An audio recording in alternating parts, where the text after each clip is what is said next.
হবিগঞ্জ পৌর ওয়াকওয়ে। এখানের মধ্যে বিকেলবেলা মানুষের ভিড় থাকে। শহরের মধ্যে সুন্দর একটি স্পট। বিকেলবেলা এখানে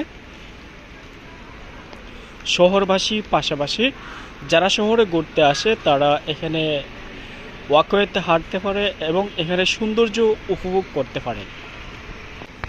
ওয়াকওয়েটি বেশ সুন্দর এবং দেখতে বেশ ভালো লাগে। এটি হচ্ছে তিনকুনা পুকুর পাড়, অর্থাৎ এটি একটি পুকুর। এখানের মধ্যে অনেকেই বড়শি দিয়ে মাছ ধরে। ওয়াকওয়ের পাশে রয়েছে সরকারি উচ্চ বিদ্যালয়, হবিগঞ্জ সরকারি উচ্চ বিদ্যালয়।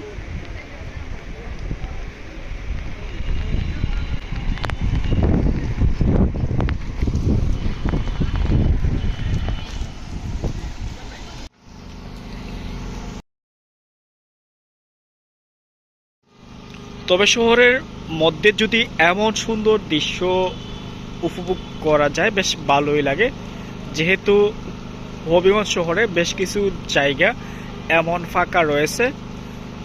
এইগুলো যদি উন্মুক্ত করে রাখা হয়, বিকেলবেলা শহরে যারা বসবাস করে তারা অবসর সময় কাটাতে পারবে। ওয়াকওয়েতে নিয়মিত যারা যারা হাঁটেন বা এখানে যারা আসছেন অবশ্যই জানাবেন ওয়াকওয়েটি আপনাদের কেমন লাগে। তবে আমার এখানের মধ্যে বেশ কয়েকবার আসা হয়েছে। এটা চালু হয়েছিল হবিগঞ্জ পৌরসভার তত্ত্বাবধানে 2024 সালে। এরপর থেকে কিন্তু এখানের মধ্যে মানুষের উপস্থিতি বেশ ভালোই দেখা যায়। ভাই, বসি দিয়ে মাছ কয়টা ধরছেন? ও, পাইছেন না এখনো? ও, প্রতি শনিবার এখানের মধ্যে পুকুরে বসি দিয়ে মাছ ধরে। এখানে প্রতি তাওয়া ভাড়া দেওয়া হয়। তবে শখের বসে কিন্তু এই পুকুরে তারা মাছ ধরে, আর এখানে প্রচুর মাছ পাওয়া যায়।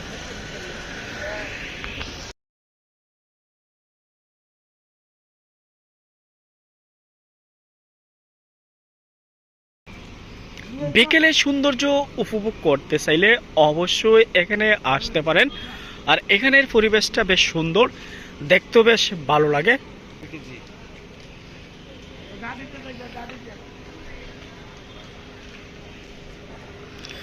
এমন খোলামেলা স্থান শহরের মধ্যে থাকা উচিত, আর এগুলোকে সবসময় রক্ষণাবেক্ষণ করলে শহরবাসীরা অনেকটাই বিশুদ্ধ বাতাস উপভোগ করতে পারবে এবং এখানে তারা অবসর সময় কাটাতে পারবে। যেহেতু শহরের মধ্যে অনেক শহরে এমন খোলামেলা জায়গা থাকে না, হবিগঞ্জ শহরের মধ্যে বা বিভিন্ন জায়গায় এমন সুন্দর সুন্দর স্পট তৈরি করলে শহরে যারা বসবাস করে তারা বিশুদ্ধ অক্সিজেন গ্রহণ করতে পারবে। তবে ওয়াকওয়েতে যারা আসবেন এখানের মধ্যে রেস্টুরেন্ট, চায়ের স্টল ইত্যাদি রয়েছে বা বসার মতন জায়গা রয়েছে। আর যারা প্রতিদিন হাঁটার ইচ্ছে রয়েছে বা হাঁটতে চান, অবশ্যই এই রাস্তা ধরে হাঁটতে পারবেন এবং আপনার কাছে খুব ভালো লাগবে। ব্যায়াম ট্যায়াম করতে চাইলে অবশ্যই এখানে আসতে পারেন। ওয়াকের সৌন্দর্য আমি তুলে ধরলাম, কেমন লেগেছে অবশ্যই জানাবেন। বেশি বেশি ঘুরবেন, দেশের সৌন্দর্য উপভোগ করবেন। আল্লাহ হাফেজ।